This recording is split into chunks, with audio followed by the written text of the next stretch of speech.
জলের ভাপে ব্রেড বা জলের ভাপে নাস্তা, এরকমই কিছু একটা। এই রেসিপিটা কিন্তু খুব ট্রেন্ডিংয়ে চলছে এখন, সবাই কিন্তু নিজের চ্যানেলে ছাড়ছে, নিজেরা বানাচ্ছে। তো আমি ভাবলাম, আমি কিন্তু কোনোদিন এই রেসিপিটা বানাইনি, তো আমিও ভাবলাম যে দেখি তো খেতে কেমন হয়। তো বানাচ্ছি যখন, তাহলে তোমাদের সাথে শেয়ার করি।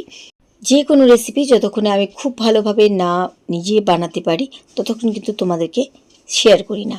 তো এটা নতুন ভিডিও আমিও বানাচ্ছি, আর যদি তোমরা বানাও এই ভিডিওতে আমি কি কি ভুল করেছি, কিভাবে বানালে এটা খেতে আরও ভালো হবে সেটাও বলবো, আর অনেস্ট রিভিউ দেবো যে এই রেসিপিটা খেতে কেমন। চলো দেখে নেওয়া যাক আমার আজকের রেসিপি। প্রথমে আমি এখানে দেখো হাফ কাপের মতো উষ্ণ গরম জল নিয়েছি। তোমরা কিন্তু এখানে এক একটা করে আমি মিস্টেকগুলো ধরিয়ে দিচ্ছি। এখানে 1 কাপ নেবে গরম জল, দিলাম এর মধ্যে 1.5 চামচ চিনি, এবার দিয়ে দিচ্ছি 1 চামচের মতন ড্রাই ইস্ট। ড্রাই ইস্টটা আমাদের ঘরে রাখা উচিত, কারণ অনেক রেসিপিতে কিন্তু আমাদের ড্রাই ইস্ট লাগে। আর ড্রাই ইস্ট যে কোনো বড় গ্রসারি শপে বা যেখানে কেকের সামগ্রী পাওয়া যায় সেখানে পেয়ে যাবে, আর না হলে অনলাইনে কিন্তু খুব ইজিলি পেয়ে যাবে। এবার ড্রাই ইস্ট দেওয়ার পরে ভালোভাবে প্রথমে চিনি জলের সাথে এই ইস্ট একটুখানি গুলে নিতে হবে। অ্যাক্টিভ হওয়ার জন্য এটাকে ছাড়তে হবে না। সাথে সাথে এর মধ্যে দিয়ে দিচ্ছি 1/4 স্পুনের মতো নুন, আর দিচ্ছি ময়দা। আমি এখানে 2 কাপ ময়দা দিয়ে বানাচ্ছি।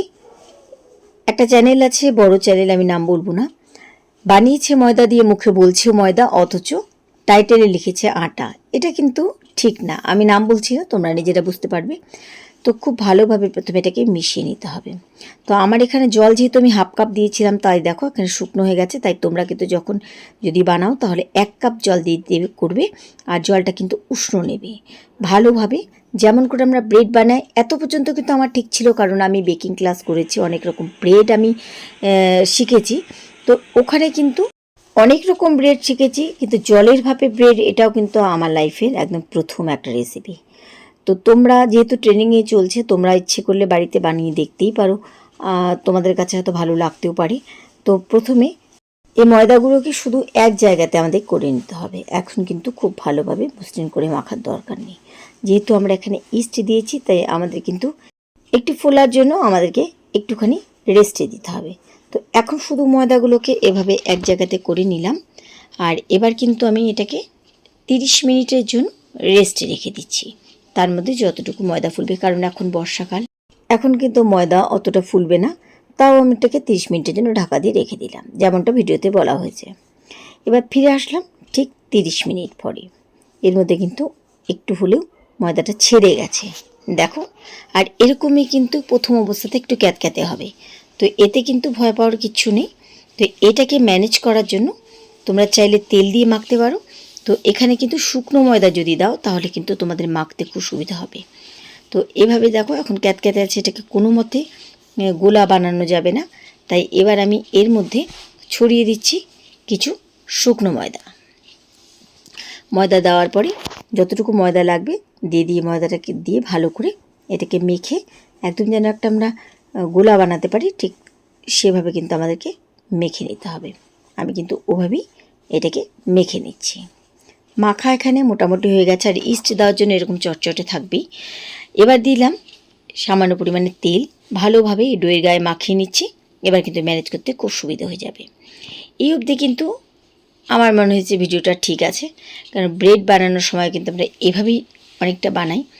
তো আমি যা যা ব্রেড বেকিং ক্লাসে শিখেছি, আমি এরপরে এক এক করে তোমাদের সাথে খুব ইজিভাবে শেয়ার করব, তোমরাও বাড়িতে খুব সহজে বানিয়ে নিতে পারো। তো এবার এখান থেকে আমি লেচি কেটে নিচ্ছি। ছোট ছোট করে লেচি কাটবে, বা তোমরা চাইলে এমনি হাফ হাফ করেছি একটা হাফ নিয়ে একটা বড় রুটিও বেলে নিতে পারো, যেটা তোমাদের সুবিধে। তো আমি এখানে ছোট ছোট করে নিয়ে নিচ্ছি, এটা যেন সবাই বানাতে পারে। তো এভাবে লুচির মতন দেখো একটু মোটা রেখে এভাবে একটা একটা করে বেলে নিলাম। আর এদিকে নিচ্ছি সেদ্ধ ডিম। ডিমটাকে এবার একটু রিং রিং করে কেটে নিচ্ছি। তোমরা ডিমের জায়গায় কিন্তু অনেক রকম পুর দিতে পারো, যেমন একটু মশলা ভেজে পেঁয়াজ দিয়ে ভেজে সেটাও দিতে পারো, যেটা তোমাদের পছন্দ। তো আমি ডিম দিয়ে করলাম, এটা চটপট হয়ে যাবে তাই। তো এই যে ডিমগুলো আমি রিং রিং করে কেটে নিয়েছি, এবার একটা লেচির মধ্যে এখানে আমি একটা ডিমের স্লাইস বসিয়ে দিচ্ছি। দিয়ে এটার মধ্যে আমি নুন বা কোনো কিছুই দিইনি, তাই খেতে কিন্তু আমার কাছে খুব একটা ভালো লাগেনি। তাই তোমরা যখন এভাবে ডিম দেবে, ডিম দিয়ে যদি বানাও তাহলে ওপরে কিন্তু হালকা করে একটু নুন বা গোলমরিচের গুঁড়ো ছিটিয়ে দিও, নাহলে কিন্তু খেতে ভালো লাগবে না। আর বাটি বা গ্লাস দিয়ে সুন্দর করে একটা শেপ দিতে হবে, দেখতে ভালো লাগে। তো আমি এখানে একটা বাটি বসিয়ে এভাবে চারধারটা সরিয়ে নিচ্ছি যেন এটা গোল হয়ে বেরিয়ে আসে। এই যে বাটিটুকু এর মধ্যে রেখে দিলাম, এটা দিয়ে আবার হয়ে যাবে। আর এভাবে খুব সুন্দর করে এটাকে একটা শেপ দিয়ে দিচ্ছি। তো শুধু যদি ডিম সিদ্ধ দিয়ে বানাও তাহলে খেতে কিন্তু একদমই ভালো লাগবে না, যেটা আমি ভুল করেছি। তো আমি কিছুগুলো শুধু শুধু ডিম দিয়ে বানিয়েছি, আর কিছুগুলো কিন্তু আমি নুন আর গোলমরিচের গুঁড়ো ছিটিয়েছি। তো এভাবে গোল গোল করে আমি একটা একটা করে বানিয়ে নিচ্ছি। আর যেটা বললাম ডিম সেদ্ধ জায়গায় কিন্তু তোমরা অনেক রকম এখানে পুর ভরেও দিতে পারো, তাহলে হয়তো খেতে এটা আরেকটু মজার হতে পারে। তো তোমরা কিন্তু বাড়িতে একবার ট্রাই করতে পারো, কারণ এটা কিন্তু খুব ট্রেন্ডিংয়ে চলছে এখন। এভাবে আমি আর একটা বানিয়ে নিলাম।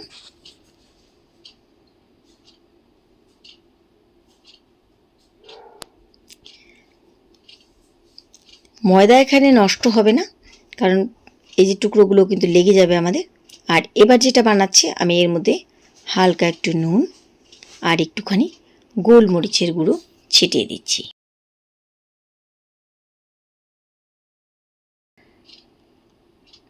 তো এভাবে ঠিক আবার একটা উপরে এভাবে বসিয়ে দিয়ে ভালো করে মুখগুলোকে চেপে দিয়ে আবার এটাকে বাটি বসিয়ে কেটে নিচ্ছি। এর মধ্যে কিন্তু তোমরা চাইলে অনেক সুন্দর সুন্দর ডিজাইন করে করতে পারো।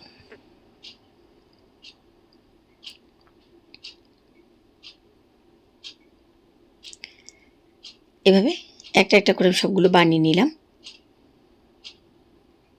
বানানো এখানে আমার হয়ে গেছে। চলো এগুলোকে এবার জলের ভাপে দেব। জলের ভাপে দেওয়ার জন্য আমি গ্যাস ওভেনে একটা ফ্রাই প্যান বসিয়ে নিয়েছি। তোমরা কড়াইও নিতে পারো বা ফ্রাই প্যান নিতে পারো, যেটা তোমাদের কাছে সুবিধে। জল যখন খুব ফুটবে এবার আমি এর মধ্যে একটা একটা করে এই খাবারগুলোকে দিয়ে দিচ্ছি। এগুলো দেওয়ার পরে 7 থেকে 8 মিনিট জলের ভাপে আমাদেরকে এগুলোকে সিদ্ধ করে নিতে হবে। চেষ্টা করবে একটু বড় বাসন নেওয়ার, কারণ একদম যেন গায়ে গায়ে না লেগে যায়। আর একটু জলটাকে কিন্তু ভরে নেবে, এটা তেল না যেহেতু জল, তাই গায়ে লাগার ব্যাপার নেই, একটু বেশি করে নেবে। আমি একটু কম নিয়েছি এখানে। এবার সবগুলোকে দিয়ে দেওয়ার পরে সবগুলো দিয়ে দেওয়া হয়ে গেলে ফুটছে টকবক করে, এবার আমি ঢাকা দিয়ে দিচ্ছি 7 থেকে 8 মিনিটের জন্য এটাকে সেদ্ধ হতে দিচ্ছি। ফিরে আসছি কিছুক্ষণ পরে। গ্যাস ওভেন বন্ধ করে দিয়েছি আর 7-8 মিনিট পরে আমি ফিরে আসলাম।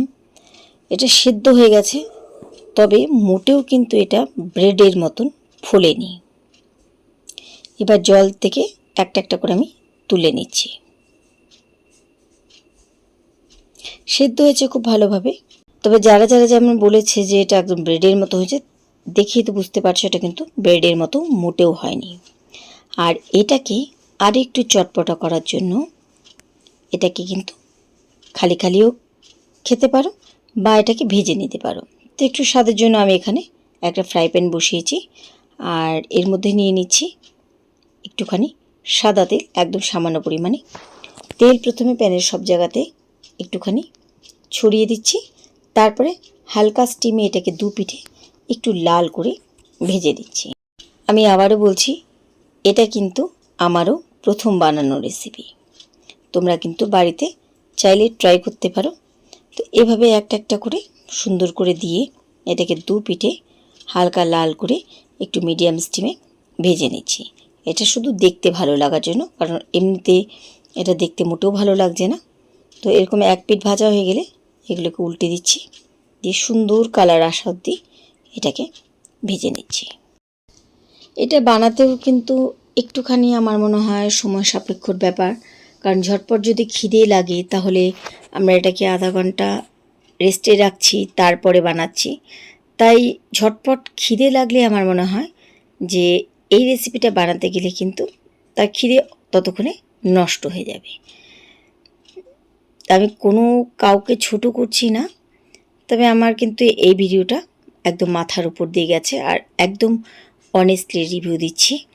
তো এরকম দু পিঠে ভাজা হয়ে গেছে, এবার আমি এগুলোকে তুলে দিচ্ছি। তো তোমরা চাইলে কিন্তু সিদ্ধ অবস্থাতে খেতে পারো বা এরকম ভেজে খেতে পারো। তোমরা বাড়িতে ট্রাই করতে পারো, হয়তো তোমাদের ভালো লাগতেও পারে। তবে অনেস্টলি রিভিউ দিচ্ছি, আমার কিন্তু খেতে ভালো লাগেনি। ভিউজ পাওয়ার জন্য কিন্তু, যেহেতু এটা একটা ট্রেন্ডিং রেসিপি, সবাই বানাচ্ছ বা যারা নতুন আছো চ্যানেলে ছাড়ার চিন্তা ভাবনা করছো, তারা কিন্তু অনেস্টলি রিভিউ দেবে, কারণ তোমাদের ভিউয়ার্সরা কিন্তু তোমাদেরকে অনেস্টলি বিশ্বাস করে।